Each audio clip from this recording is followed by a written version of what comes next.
Hello, I'm Joe. I'm Ken. I'm Andrew. And I'm Dan. We are the Rewinders podcast, rewinding and rebooting movies to see if they hold up. And this time, we are rebooting, for the third time, Short Circuit. Yes, we have given it 2 goes. One was 1 minute long. The other one was a good hour long. But we are back at it, making sure we don't short circuit this episode. It was a good hour, too. It really was. I mean, we could have released the second go. Yeah. Or Yeah. first go. That would have been... Just the intros? That would have been great. I feel like that first recording, though, was just 45 minutes of Dan sobbing into a microphone. Not really. I mean, You get So up... you weren't sad I wasn't sad about about... really anything. Oh. What the hell did I listen to? The 45 minutes of Dan sobbing into a microphone. I do have a couple of tapes, little cassettes laying around with that on it, yeah, so. It helps you go to sleep It at night. does. It really does. Whatever you use for white The noise, mini man. cassettes? Yeah, I listen to them on the way to work, too, sometimes. Just to get pumped up for the day. But yeah. How about that Short Circuit, huh? It was a movie we watched. Several times It is. at this point. So what is everyone's memory of watching the movie as a kid? A lot. Great question. I watched it a lot when I was little. There was many weekends spent with this a VHS of this movie. Was it like a over-the-shelf VHS, or was it taped off of TV? It was over the shelf. It was going to a little... I don't even remember what the name of the shop is now that it used to be. Oh, that's sad. Oh no. Is it Sunny? Get those Sunny tapes Valley? ready. Sunview? Andy, he's gonna start crying again. Yeah. Something. Fresh material. Either way, they had a like a castle built in, like a facade of a castle built inside, and all the kids' movies are in the castle. And this was Huh. one of them. We had one of those in Oshkosh. It was called Pirate Video. Instead of a castle, it was a pirate ship. Oh, I would have loved to gone to a place that was made up like a pirate ship. That was freaking I don't care sweet. what they sold. I didn't know such a thing existed. That sounds magical. I know the Oshkosh Public Library has a kind of a neat kids area, but not pirate ship. Cool. I No. know. Sign of the Plus, times. we'd probably be scorned if we went into the children's area of the library to have fun. Yeah, probably. I'm sure you could figure something out to make it work. It was probably much cooler when I was a kid as well. Unlike this movie, which I watched Short Circuit 2 a lot as a child. I believe it was a recording off the TV that was given to us, and then we continued to rewatch that several times. I guarantee I was in And, the same boat. My parents most likely taped this on one of the many broadcasts. Yes, but this was Short Circuit 2, and then growing up, I decided, hey, can we rent the Short Circuit, see the first one? And they're like, okay. We rented it, and I watched it, and it wasn't nearly as fun for me because Johnny Five starts off murderous and then slowly eases into his Pacifism. manicness. His manicness, where he's constantly doing crazy TV references. There's a whole bunch of stuff where you're just trying to build into the part that I liked as a child of this particular character. But then as an adult, I went back and watched it just recently for a podcast I'm doing. I don't know if you heard it. It's called The Rewinders. And I enjoyed this one quite a bit more than I remembered when I was younger. Can't say I've heard of them. Should give it a listen. Are we trying to intentionally be meta? Could we not? Well, as long as it's not that band. There's a band out there called the Rewinders, I think. We don't need to listen to them. I'm sure they're fine. I'm sure they're good. They are, Right. because every time I Google this, I find the band. Hi, guys. Sorry. That's fine. We're here too. Yeah, I'm in the same boat with my parents taped this off of HBO or Showtime or Cinemax or whatever non-broadcast, Yeah, so I watched it all the time for a good few, probably years, 1 or 2. My friends in grade school all thought this was a cool movie and that Johnny Five was cool. So they would always call my mother a snowblower. Yeah. Oh, there was a lot of air quotes right there, and I felt it through the internet. That's just rude. Ah. But yeah, I mean, and plus, I thought that was a pretty damn cool robot compared to all the other movie robots that we had, or real robots that you could hook up to your NES. Is that Robbie? I think. Robbie. I think it's Robbie. He threw discs. Just all spins atop. I was gonna say, Joe, you're sounding very specific. That's the one real world robot I could have had in my house in that time. I don't know. I don't know if I'd want Johnny Five in my house. It feels a little like a electronic version of Cat in the Hat. Pretty much. Just rolling around, trash and crap. Except for, he doesn't help you pick up afterwards. He just makes things worse because of his naivety. Jerk. So, pretty much the same boat as you, Dan. I wore the living crap out of this tape. It was one of my favorite movies growing up. Very quotable. Tons of quotes firing around my house. Everybody loved it. Really, really big movie at my house. I don't know if anybody else enjoyed the movie as much as I did, but I guess I would have to query the rents at this point. I doubt they would remember. I'm sure they all had their reasons. Mostly Guttenberg, I'm assuming. Wait, your parents were into Guttenberg, or Dan was into Guttenberg? I'm assuming that Dan was into Guttenberg. Huge Guttenberg. I'm assuming his parents wanted to foster that obsession and helped him by renting the movie consistently or taping it for him. So that way he was always close to his idol. Okay. Gotta get close to the goot. No, he's But not that cocoon. Not that cocoon. He's a little too young for that. Somebody stop him, please. All right, we'll stop it by talking about the trailer. I'm pretty darn sure none of us saw this trailer early on. I know I didn't. I would have been negative 3 years definitely old. When was this movie released? What is wrong with you? You could have heard it. I'm sorry that I'm young. Yeah, but okay, so we all watched the trailer, so how do we feel about that? Did that make us want to see the movie? Did it give away too much? Did it not give away enough? I think it gave away a feeling of the movie being something that it wasn't. Yeah. Like more serious? Yeah. I mean, I liked the trailer. My 10-year-old sensibilities were a titter because robots? Yeah, but they could have just put a robot on screen for a minute and a half and you would have been happy. It just was, here's a robot that's doing things. The voiceover really makes you go to sleep. It does. I mean, clearly they put Guttenberg on screen. He's happy. I know I had an opportunity after the first time of saying I didn't watch it to go back and watch the trailer. And I've had a few days now to do so, and still forgot that this is part of the show. Good. Keeping up. Keeping up. Sticking with the original script, not deviating here. Good job, Ken. Source material, man. Yeah. Andy, I think you were the one to pitch us the movie last time. Oh. Did you want to pitch it again, or does someone else want to? Okay. Yeah, sure. I can give it a swing. I mean, it's easy to pitch Dan at this point. You just have to mention Steve Guttenberg. But okay, I'll get into mentality here. All right, we're here for you. All right. Hey guys, I had a crazy idea last night for a movie. You're never gonna believe this. Look, you know what's really big right now? Lasers and robots. Okay. Okay. Yeah. See, I had this idea of this company making robots to help military personnel not have to fight on the front lines and whatnot. But one of them gets struck by lightning and comes to life because the lightning bolt goes through it, causing a short circuit, which is kind of what I'm thinking about calling this thing. Could we just call Somebody it like get this guy more cocaine. Surge or something else maybe? Short circuit seems kind of on the nose. Yeah, I get it, but you have to understand. Anyways, you kind of made me lose track here. Steve Guttenberg? Does that ring you back in? No, like, yes. Okay, good. I mean, is that good enough? I mean, along the way, they basically have all kinds of wacky misadventures where the robot is trying to prove to everyone that it's alive. At the same time, you have the company trying to hunt down the robot because they're terrified it's gonna kill somebody and basically bring their company, down to the point where they'll never be able to recover.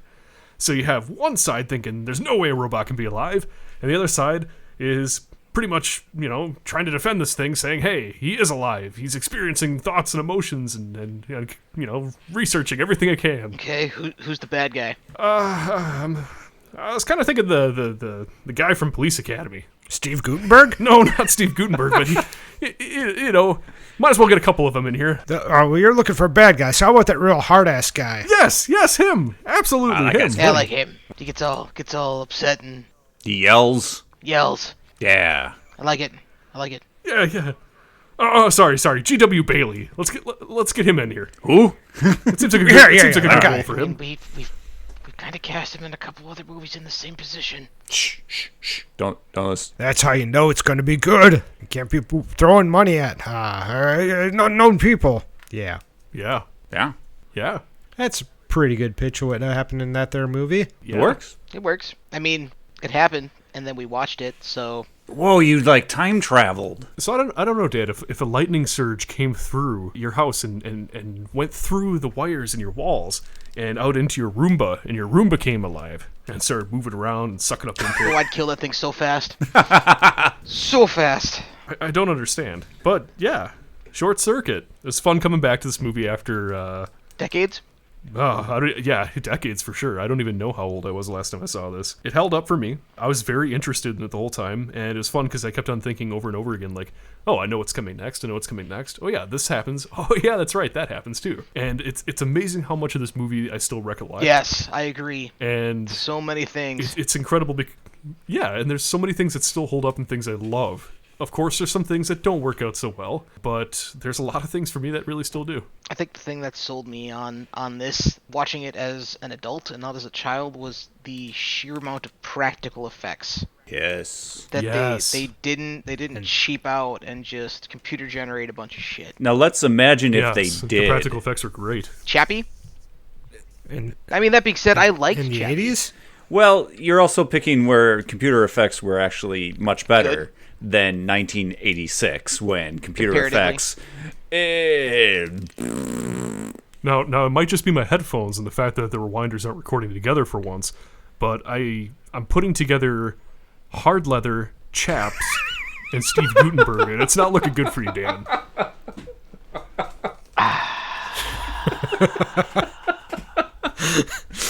These are all they should be meta-coded into the files so that they can be searched. No. I'm leaving the metadata out of Figured this out how to do recording. that, Joe. We need a hard leather database, damn it.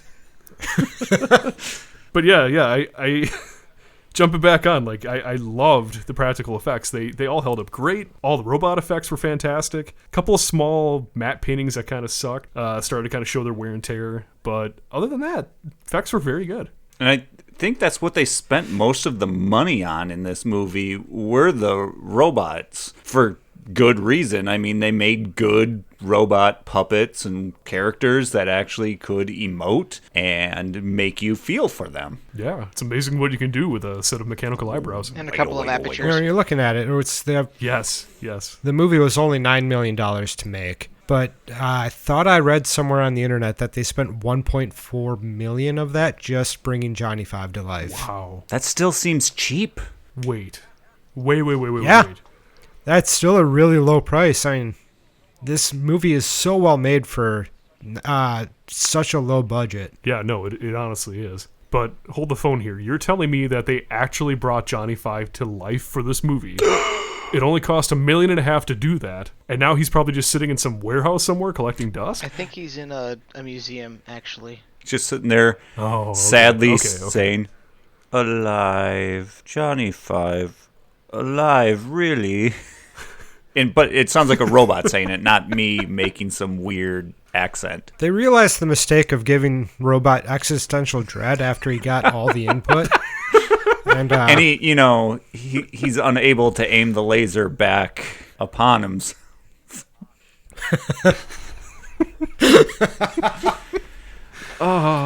So you're telling me that Johnny Five got to the point that the Fifth Element, where Lilu gets to W and starts to look up war, and she basically just has an existential crisis and breaks down afterward. Yeah. yeah, exactly, just like that. Okay. Well, So In this case, it was Short Circuit too. Oh man, it shouldn't even have gotten that far. It should have gotten to the point where Stephanie's feeding him Britannica dictionaries, and it gets to W, and the movie just shuts down. Just points the laser right at the camera. No more. And then, he thinks life is going well, the Berlin Wall's coming down, but then the Gulf War starts. No! Oh man. That's not for another few years, I but know, yes. but he's a robot. He's just hanging out in a museum with existential dread. Oh, yes. I saw this coming. Did you? It feels like you didn't. No. He's in a museum. No one would listen to him. Yeah, he's a robot. Who listens to robots? Luke Skywalker. He speaks to him too. Yeah. But I won't give you the benefit of the doubt here. Nobody listens to C-3PO. So, yeah, I like the comparison on the back of the box that this is... I can't remember what it said exactly, but it was something along the lines of, like, there hasn't been a robot this friendly or a sidekick this friendly since R2-D2, something along those lines. So definitely making the comparison strong on that one. Oh, you guys are reaching for that. When was Chopping Mall? So- when did that movie happen? That was a movie that happened. Yeah, in like the 80s. 84? I love that movie. Quick, clickety-clack Google check. I should know. Oh, 'cause I it came just out the watched it same other year. day. Same year? 1986. It was a good year for robots. Murderous ones to begin with. 800,000 budget. Well, why weren't they on the list of adorable robots with lasers? Because they were They- murderous. Their names were Killbots. Oh man, I really want to watch this trailer now. No, Dan, you have to stay focused. Guttenberg. Yeah. Guttenberg. He's in this movie, not that movie. I'm gonna stop my search right now. I was gonna try to find the exact quote without looking at the back of my Blu-ray, but one Google search later just basically pits R2-D2 against Johnny 5 in a fight to the death. So I'm just gonna leave it. I mean, it'd be Save that fun for later. to watch. Maybe put it in the Discord. Which R2 would you be Yeah. talking about though? Like OG R2 or prequelogy R2? You'd have to do prequel because prequel R2 actually had like things it could do. Okay, fine. The only piece I'm going to say is, so yes, in short, I do think that Johnny 5 would win this day as long as his gun still worked, which I presume they do, of course, given that he actually went on a huge rampage for the men who betrayed his trust in Short Circuit 2. So you're asking for a total character change before we can have this fight to win against R2-D2? Something happened. I love every second of this. R2 did something yeah. so heinous to Stephanie that Johnny 5 is like, revenge. My God. Which based off of Short Circuit and Johnny's anger, I'd assume that R2 would have led some sort of disassemble towards Stephanie. So I just picture him coming home and Stephanie's disassembled and R2 beeping over her. Indeed. The dark places the internet just took my mind. Oh boy. Okay, Anyways. focus. Where are we? We need to work on the Things we like. format. Things Things we we like. like. Things we like. Okay, Things right. we like. We did the practical effects. What's next? I don't know. Go ahead, go. The jokes. The jokes. Okay, There's a million quotes. This Quotes is a in this movie of quotes, that's for sure. Yes. And which ones you don't remember, Yes, it is. they like swung 20 more times trying to like find a line for you to remember for the ages. Nice software. Eh? Can we talk about the sheer amount of innuendo in this movie? Because 10-year-old Dan did not get any of that. Yeah. None of us did, Neither I don't think. neither did I. There's so many things Yeah. that adult Dan noticed that it was shocking to me. Well, you didn't get I'm sporting a tremendous Woody right Nope. now when you're a child? Or Is that innuendo though? No, that- I guess He's not. not hiding Straight that. out and says That's pretty it. straightforward, yeah. Or the fact that the elderly couple is wondering if they got rid of the weed out of the glove box. Yes. Oh, yes. so good. Yeah, I did not catch that as a child. I did not even remotely register that. So watching it again, that just kind of stood out. A lot of smooth lines for the adults to notice and the kids to not even care about. Now, I think the sad part is growing up and realizing that Ben is not actually played by an Indian man. Yeah, What? that was also I'm kind kind of of- noted. Yeah, I'm kind of on the same boat with Aziz Ansari. Like, I got to the point where I heard that episode, I watched it, and I was just like, wait, nah, he's kidding. Went started Googling myself and couldn't realize it either. It's insane to think about. So I guess he didn't do it with malice intent. I guess the studio had his had him locked in for the role and then changed it to an Indian man later on. So that he did take some time abroad to kind of spend time in India and kind of get the dialect down and everything. So he kind of went into it a thoughtful way, but he was still like in his younger 20s. So he, it's just a typical guy taking a job. I don't know how to feel about that nowadays. It comes across as stereotypical. Yes. But. Yeah, they're definitely playing in stereotypes. It doesn't matter. Nobody cares. I know. I feel like we can't in today's climate, though, get away from not talking about this. Yeah. And in that time period, there are vast swaths of, say, parts of the world when they were in American movies were played by other people just because, they didn't want to take the time to find an actor from, let's say, the Philippines. We'll just get someone, who looks like they could be Filipino, maybe, if we're lucky. And it wasn't just this time. I mean, we got the whole spaghetti western era. Oh my God! Where they went to Italy and recorded and had all the local Italians be Mexicans. Yep. And let us not all forget Mickey Rooney in Breakfast at Tiffany's. Yeah, there's a lot of really bad choices when it comes to race in Hollywood movies. So, but the race aside, you look at Ben, and he's despite not actually being Indian, I guess that's a weird thing to say, but he's still a lovable character, and he has a ton of really funny moments. And that's the hard part. All of his lines are comic gold. They're endlessly quotable because they are just genuinely funny. And, I mean, obviously he's a likable enough character to drive and carry an entire sequel by himself. But, it's just so hard because Joe said it best. If you take the lines from that character and put them on any other character, do they hold their comic value? And I don't know. I don't know if the answer would be yes. It's tough. I mean, they're depending on the stereotype of at least the language. Yeah, the language barrier. Correct. Which you guys said that there's an inside joke going on in this movie about that his character's from the United States, like his lineage is Pittsburgh or something like that. What did you guys? I forgot what it was. Oh, I have the quote right here. Crosby says, "So where are you from, anyways?" And Ben says, "Bakersfield, originally." And Crosby's like, "No, I mean your ancestors." And Ben says, "Oh, them, Pittsburgh." Yeah, and that whole thing, that whole joke is really funny given he's talking with a heavy Indian accent the entire time and messing up the idioms. It's the expectation subversion, which is kind of funny, but also it really kind of breaks the continuity of the fact that his character shouldn't be talking that way.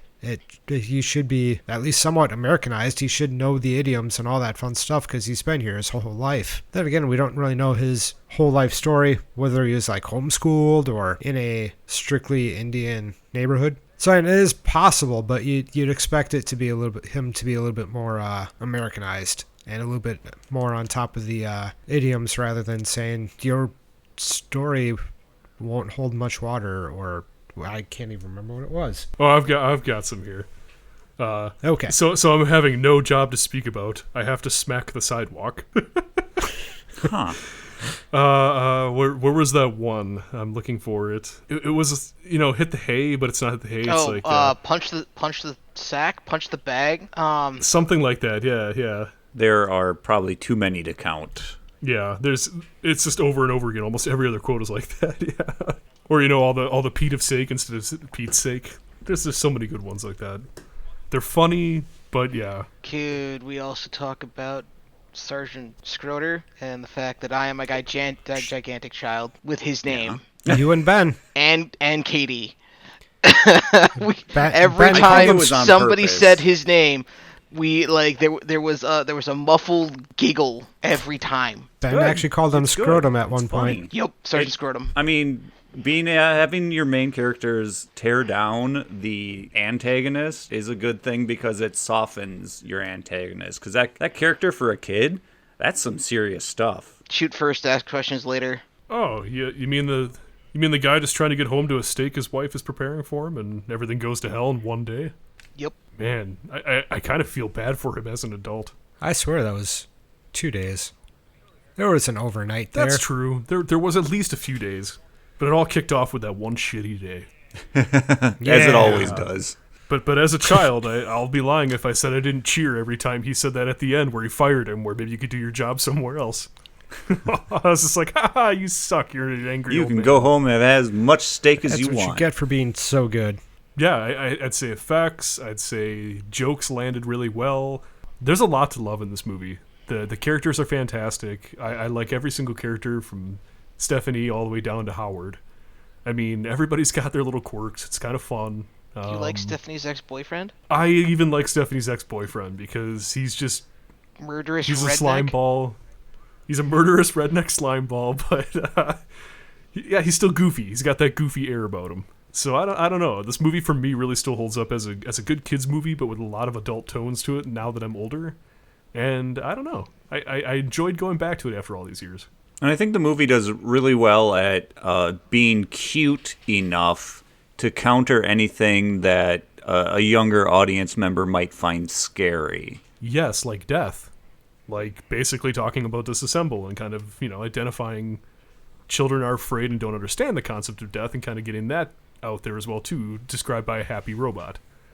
There's some good stuff in this movie.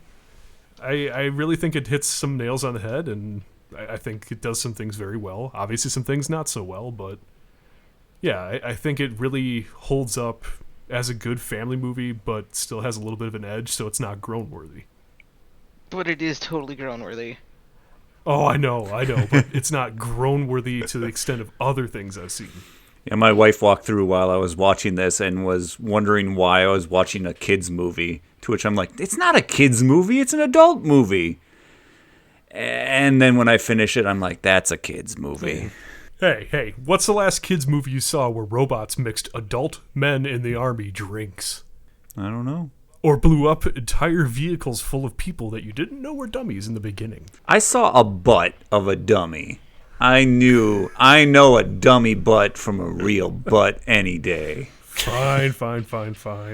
But you didn't know that at first, especially since the trucks were driving. You're like, who's driving these trucks? Who is shooting I was an that advanced tank? kid. I was advanced in the butt knowledge. I was well aware. Okay. I'm just picturing young Joe in the afterglow of a CRT saying, "Hey, wait a minute, that's not a real butt. That's a fake butt. That's a mannequin butt." I've seen tons of those. Just ruining the film for everyone. All the people sitting around you, just like, here we go again, Joe. That kid never shuts up about mannequins. And that movie didn't even come out yet. I was gonna say. Any other notable favorite parts from anybody? I mean, those are some favorite things, but I guess some favorite parts. Anything that really stuck out that you enjoyed? I do like that they show that the characters, the Guttenberg character, makes the robots do things in the beginning. So he's running small programs and stuff to make them do things. The robots aren't just doing them. So They're in not the fully sentient. Yeah. And the movie is very well aware that robots take commands and follow those commands. Whereas in other movies in the 80s, robots are like people. And it's like, no, robots are not like people. Robots are machines. That's what this movie's like about. People, you want cyborgs. Oh, yeah. Who doesn't? Wait. Cyborgs are people, man. I thought that was Soylent Green. Yeah, Soylent Green is also More people. than one thing can be people, Dan. My dog is people. Is it really, though? You tell her she's not. I've never met your dog. Well, That's probably my fault. you can't anytime soon, so. Careful, we don't want to age Dang this. it. I know. Okay. Well, I feel like we've tapped out our things we like about this movie, Yeah. I think. Yeah, I don't know. There's It's there's a lot cute. I love. It's I could just talk endearing. nonstop about things I Yeah. like. But what makes it unendearing? What makes it unbearable to watch? The fact that no one can drive a goddamn car. Hey, they're scientists, Dan, not race car drivers. No one can drive vehicles. No, there is one dude that can drive a vehicle so well in this movie. He drives it so well that he's using binoculars while driving a vehicle. That man can drive really well. Wait, which dude? You mean the man in the APC that couples up against Johnny Yes. Five's ass on the Yep. bridge? Yes. I'm like, holy crap, he's driving and using binoculars. What's going on? Oh yeah, that guy. Yeah, that's some good driving, not gonna lie. I didn't like the wires holding up the robotic arm in the beginning. That made me sad. The one that flipped off Ben? Yeah. It totally had some fishing lines going But up. was it fishing line or was it like prototypical wires just to make it be suspended so it could fully articulate its wrist? I want that to be retconned in every movie with old outdated practical effects. That it's some sort of prototypical wire invented by a scientist and it has purpose. No, this is supposed to be here. This is how we get power to it. Well, considering you can't see it in every shot, I don't think we were supposed to see it. Yeah. I don't like Johnny Five jumping. Yeah. Johnny Five jumping was a marvel of modern special effects. Can we talk about how heavy Johnny Five would actually be? Probably pretty heavy. Like he'd go through Stephanie's floor. Yeah. I mean, yeah. Johnny Five didn't jump in the house, just outside. No, he just spun around like an asshole and trashed it. Yeah, Flipped man. over the fruit. If we're talking about parts that I don't like, where he's constantly saying, need input, and it's so fucking annoying. Keeps going on and on about needing input. I get it. You don't know very many words. How do you know the words need input then? You apparently do, and you gotta keep saying those. And then once you get input, you gotta be an asshole to all the stuff in the house and throw it around and dump the spaghetti on the counter and then dump the spaghetti sauce on top of it, because that's how spaghetti's made. Yeah. Except for it's not, and it should be outlined within, if he found an entry in the encyclopedia about there being spaghetti, it should have it how it's plated, and it should be and how you're supposed to eat it. I mean, what can you say about spaghetti? I get what you're saying. There's not very much you can say about it, so it should all be in the encyclopedia. I get what you're saying, Ken. Like the instructions for how to make hash browns should be on the back of the box that explain to take them out of the box and put them into a pan, not just cook them on a pan like some jackass in a cardboard box. It's like one of those things that businesses do when they're like, you got to make sure your work instructions are super thorough, because otherwise you're like, here, show me how to do a peanut butter and jelly sandwich. And they're like, put the peanut butter on the bread. And they just take the can of peanut butter and put it on the bread. Like, those whole not things. so good. I really do. Yeah. I hate every single minute of those icebreaker games. Specifically that They're one. awful. Other icebreakers, sure. But that one? No. I think you might have just made a job for Johnny Five. If the general public knew he was sentient, wanted to allow him into society and give him employment, he could be that guy. Because everybody always says you have to make it stupid-proof because there's always going to be that one guy. Johnny Five's that one guy.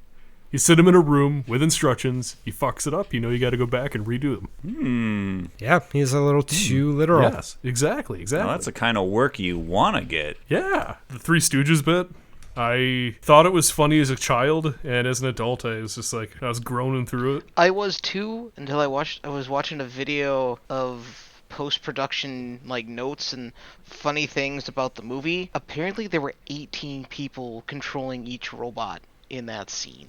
That's too many That's people. a lot of people. It's a lot of people. I forget what they were saying, but it was just it took them an hour to film the whole scene just to get each motion right for all three of the puppets. 1 hour doesn't seem so That's bad. insanity. I don't know. I still think that's insane. That's Yeah. a lot of people.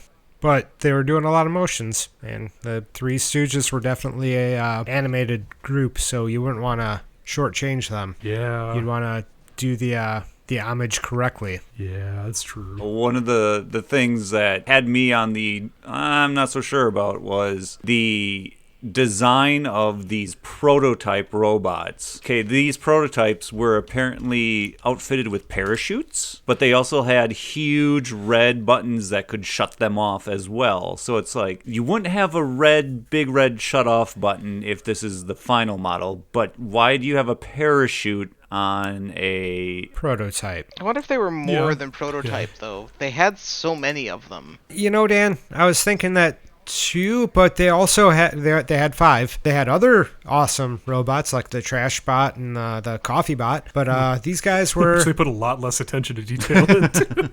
but they were going down the hall, and Johnny Five looks down at the one in front of it, and it still had the power cable dragging on the ground from in the back Was of that it. the power Yeah. cable for the robot, or was it the power cable for the coffee pot it was carrying? I thought it was the coffee pot. Oh. I thought Was that so. the coffee pot? Well, still, the design is not flawless. I mean, there's the one distributing drinks out on the floor, and it's just an exposed motherboard on wheels glorified. One spilled drink and that thing's gone. So. And I mean, look at the Three Stooges bit. What happened when one got mud in its eyes? The whole thing just went haywire. A little bit of mud in its eyes, and it's supposed to be a tactical vehicle that can go through all kinds of environments. I mean, that's why you give it the big old laser so you can blow things up, but you're not going to protect its eye. Well, I guess they give it little shutters, but a little bit of mud on the eyes and it can't do anything. It definitely seems like a bad design. I'm just picturing at that point. I'm picturing these things rolling in off of like a Chinook or something, or a C-130 in the field, and a few well-placed sniper shots into the eyes of these things, and they're effectively useless.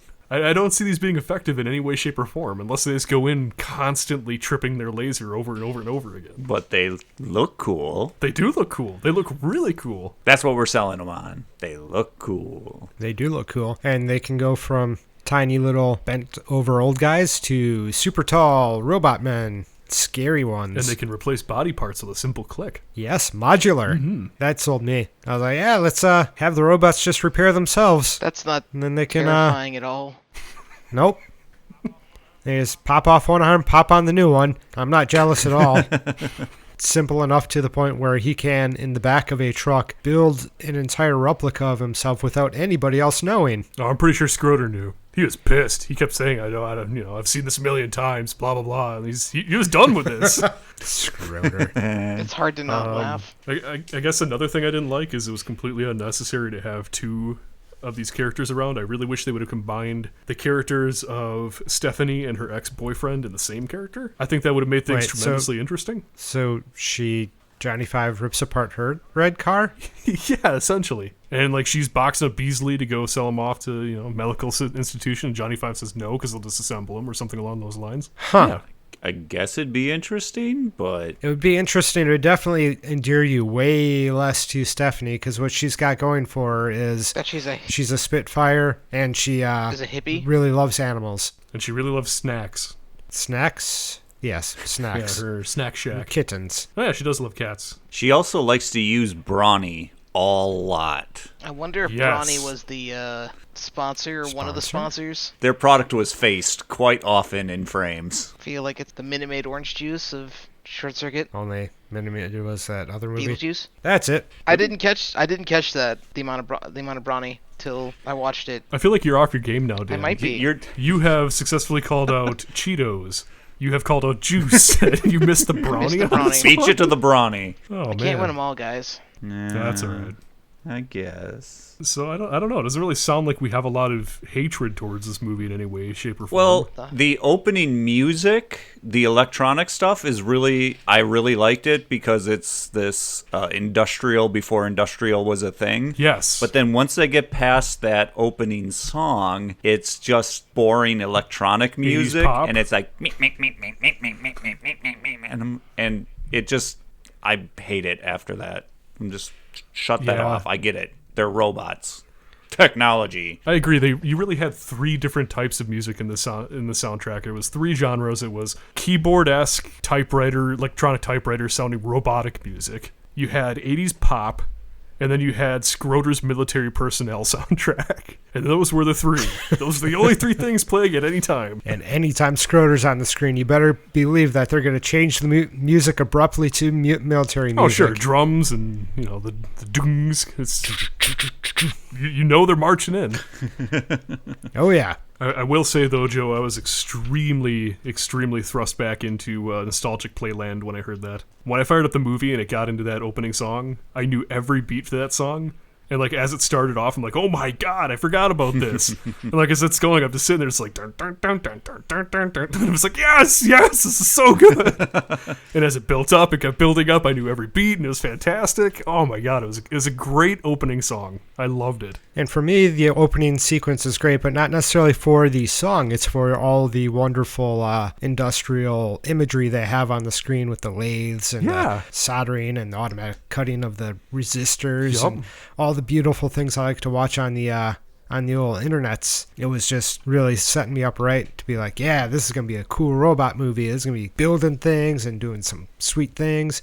Yeah, totally. It really gave off that how it's made vibe right off the beginning. I love that. Yeah. How it's made. There we go, exactly. And they go in, and he's going to start with mannequins, with the trucks. And then these S.A.I.N.T units, the strategic artificially intelligent nuclear transport robots, which are supposed to be dropped behind enemy lines and then drive to the center of a town to blow up basically a dirty bomb.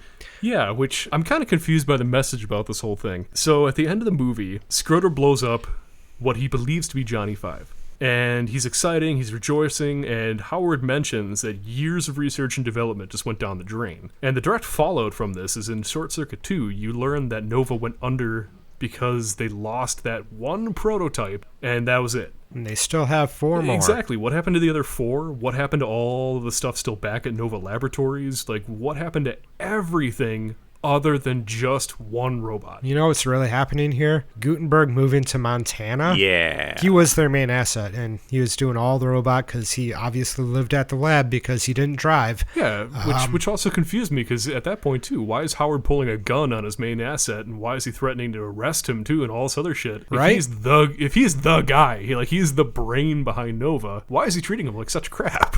I don't get that. And this is what happens. You mistreat your star employee, you go under. But so they have these guys who are supposed to be just, parachuted in and then drive into town with a dirty bomb. Mm-hmm. You give them a nice rock laser just in case things get hairy, which I think if you're to just disguise it as like one of those mouse droids from Star Wars, you'd have a better chance of it just not being seen and not having to worry about that. But they have these robots that they set in bunkers to strategically attack these vehicles as they come in, and they're very bad at it because they take out the trucks that are driving around in the Jeep, and they wait till the tank almost blows them to Kingdom Come before they're like, oh, tank, and then destroy the tank. It seemed a little bit weird to me that that's how they decided to Unless it was supposed to be like an escalation like type thing. The weapon on these machines can take out any sort of vehicle, regardless of armor.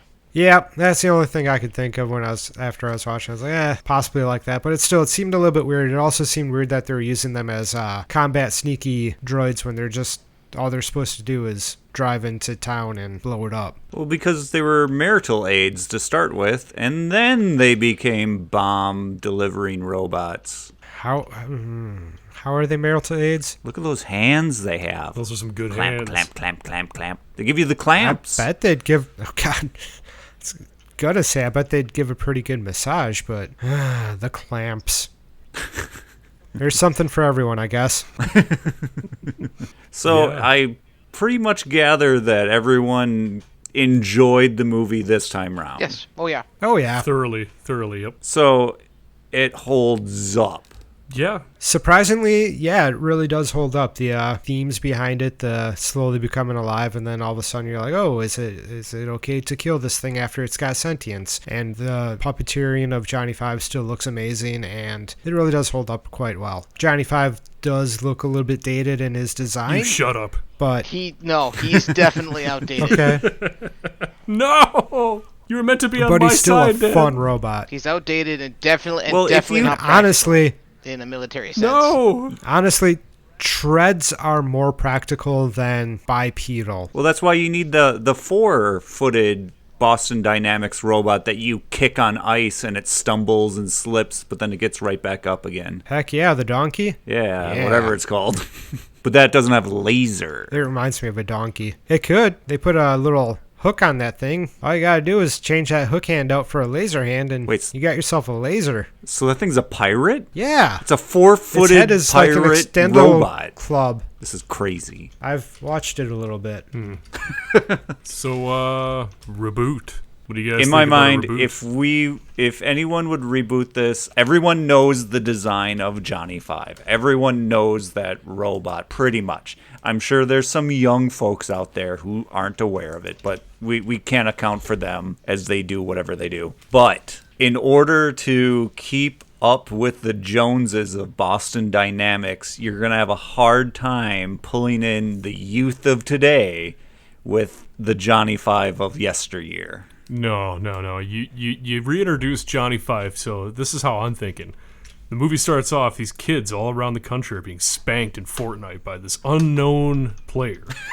And this player's so damn good. And then, you fast forward to it being a hunt for that player, and it turns out to be Johnny Five. That's all he's been doing for the last 30 years? Getting better? Yes, playing Fortnite. Getting better at playing video games? Yeah, pretty much. In the museum where he's having existential dread.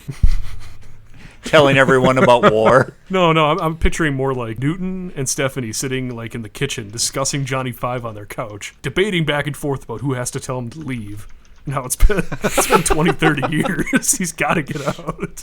If you can't beat them, kill them. Whoa. Yes. Wow, it got See, dark really fast. Yeah, like I picture this nasty, like eroding Johnny Five on the couch with some cans of soda and crap playing Fortnite. Guttenberg goes in furious and just unplugs the console. He belches and shouts, "No, disassemble!" and like starts taking apart his game console and putting it away in the closet. Just, this could work. This could be a thing. So then he's got to break out on his own and join Major League Gaming. Oh my God, see? Johnny Five comes alive to whatever Midwest or whatever coastal gaming conference and smacks all the kids in their own games but then, that they're supposed to be good at. Then the official gets all pissed off because he's using a bot, or that he is a bot, and so he has to prove that he's alive. So he starts intentionally missing shots? No. But at that point, Johnny Five takes the judge out and up on some cliff, and then they talk for a night. And then the judge is like, yep, he's good. I told him a really bad joke. I was going to say wonderful joke, but okay, bad joke. How about one step further in a dad joke? Yes. Yeah, Johnny Five would like a good dad joke. And then mini Johnny Five from Short Circuit 2 comes up behind him and says, "When do I eat?" Or, "Are we there yet?" I don't know. Something some kid says. Where's Mom? What'd your kids say? Where's Mom? There we go. So I kind So of you don't agree. think the redesign is important? I don't know. Like you said, everybody knows the look of Johnny Five, so it'd have to be like a nice middle ground, but I don't know if there is an achievable middle ground of readjusting a character. That'd be like asking, like, that's the same thing as R2-D2. Let's take R2-D2 and change how he looks, because people who grew up with him, they know him, but we need to reel in new kids that don't know who R2-D2 is. But they didn't change Okay. R2-D2. But you could. But that's what I'm saying. Like, if they did, can you imagine that? Can you imagine the furor behind that? I They don't... didn't change R2-D2. Let's conversely go to our other favorite 1980s property, the Transformers, where they updated the look and didn't change the way they look. They just updated it so it would be more modern, Yes. with more movie bits and stuff like I that. like that, yeah. Would that be okay? Yeah, that's I don't know perfectly how he fine. would look, though. Because, like... Neither do I, because he was already all practical and all like all the moving bits that he needs was right there. Okay, here's my pitch to you guys. He can slip off the treads and has legs. Oh. Like in that one other movie that we watched with Arnold Schwarzenegger where he slips off the arm and it's the arm bent up and he pulls it out and he's a cab driver. So Benny Johnny and Five his arm. becomes a Johnny Cab? Well, no, not the Johnny Cab. The cab talking- driver on Mars, the Benny. guy who's also a mutant. He's Who's a got mutant. Benny Yeah, the Benny. Mutant. And he has his arm folded up, Yeah, and he takes, I guess. Okay, I mean, so that's... Johnny takes it off and he's got That's mutant something legs. different. I don't know how people would take to that, though. I mean, that's how it would be in the tread, not... it wouldn't be actual mutant leg. It would just be a robot leg. How about just butt? How do we butt reach these jets. kids? All right. It might be true that changing him physically might be too tough of a I feel gambit like to take. it would be difficult. I feel like it needs to be done for it to work. This also feels like a sequel instead of a reboot. Yeah. Maybe somebody finds Johnny laying in the back of a museum or something, and they like can figure out how to offload his consciousness, thinking that it's just a program into a new body. Oh. I mean, that Okay. could kind of work. But then we're still getting back. We're getting back Yeah. to the fact Be that interesting. Johnny would have to get redesigned, and they kind of did that with Chappie, and people didn't like it. I'm also going to throw this out here, and I'm hands down saying that this is an obvious choice. Wally is kind of a redesign of Johnny Five. Oh, there's so Oh, many yeah. things Very going straight back up. and forth about Five-ish. whether or not they like lifted ideas from Johnny Five into I Wally. mean, how can you even argue well, that? the designer, You got the you got designer triangle vehemently tread. declined that they had used Johnny as a very Disney-esque, hey, this is totally our idea. Sure. But that's a good Yeah. point. He's a very simple robot, portrayed to do a job very simply and designed that way, and it works, and everybody loves him. As you probably saw in the chat, I sent over a picture of Johnny Five as we last saw him, and I completely forgot he's fully gold now. Wait, So what? I completely forgot Yeah, that so, too. so something's got to be done That's about how that. Short Circuit 2 ends. He's gold. Yeah, the city's like, oh my god, you're a great robot, and they They make plate him gold. him? What the hell? Yes. So he's entirely gold now. I completely forgot about that.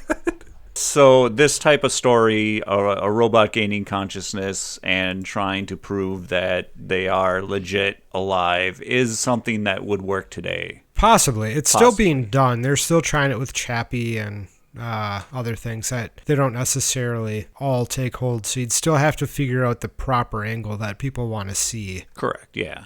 So it's a chance. Well, here's the thing. Chappie was an unknown product that was being introduced, whereas Johnny Five is a known entity, so you have some sort of base to work with. You have people that will come to see it just because they know the prior two movies and maybe the after-school programs he did. Which, by the way, happened immediately after 2, so it is canon. I forgot about those videos. Yeah, the city liked him so much that maybe they hired him to do some promotional videos about not stealing cars. Oof. All right, so reboot? It's doable. I Yay, think- nay? I think the If done right, series yeah. could do with a reboot. Or sequel, yay, nay? I think it's too late for a sequel for sure. I think a sequel at this point, 30-something years later, would be like, what the hell? What are they thinking? It's basically a Yeah. reboot. I mean, it's a reboot quill. Yeah, it would have to be a start from the beginning. Then you can give Johnny Five a new body with new things, but still keep some of the things that made him, like the butterfly eyebrows and the laser. Yeah. And you can just start from scratch from there. I think the one thing that would have to remain is the voice, hands down. It's definitely Sure. a very specific voice. Yeah. Yeah, I think it'd be manageable. I think if they kept the voice and just did a soft redesign, took it into a reboot, it could work. I'm a very hesitant yes. And here's the real question. A Guttenberg-less reboot or Guttenberg full? If you can get Goody back. I can't imagine Goody's up to much these days. It starts with Newton's death. No! Oh, jeez. That's what shocks Johnny Five into coming alive. That.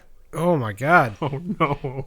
And then you have... I guess. Newton's daughter going through his personal belongings and finding a secret bookshelf, and behind the bookshelf is Newton's second laboratory with a powered-off Johnny Five.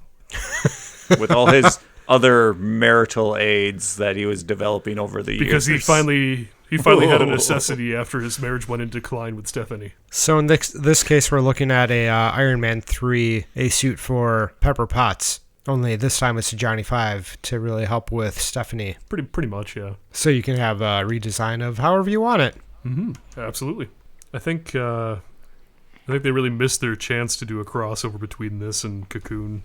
I was not the Guttenberg movie, and it was weird as hell. Yeah, it's a bunch of old people at a retirement home. They go up into space with aliens. Were they going with aliens, lordy. or were they aliens? No, They were dating they went with the aliens. aliens because the aliens had whatever the hell those were, those stasis pods or something that they had in their swimming pool at the retirement home. And as the old people swam in the pool, it rejuvenated them and made them more young. So they could do more spry, chipper things like Wilford Brimley could do, like diving board fun. And Oh, And my. they ran around and played kick Yeah. the can just for that Yeah. one night. Oh, my. but I might have to add this to my You've never watch seen list. Cocoon? No. Oh my god. Okay. We're gonna have to get together and have like a movies Ken's never seen night and just watch. There's not enough do night in multiple one night nights. for that. Yeah, you haven't seen a Gutenberg movie. I didn't say Dan it was is livid. livid now. I just of all the movies that you said you haven't seen. I guess it's really not that much of a shock. I have not seen a lot of movies. Oh, Gutenberg I was in have. That's 3 how I Minute was able to Baby. slip a reference to another movie into that reference to another movie. So, bam. Bam. I've seen too many movies. So that was Short Circuit, Rewound and Rebooted. If you could like, comment, subscribe, and share this episode with your friends, family, loved ones, neighbors, anyone who likes 80s and 90s movies, that would help us with the YouTube algorithm. And if you could, come back in about 2 weeks, and we shall rewind and reboot again! Hey, Laser Lips! Your mama was a snowblower!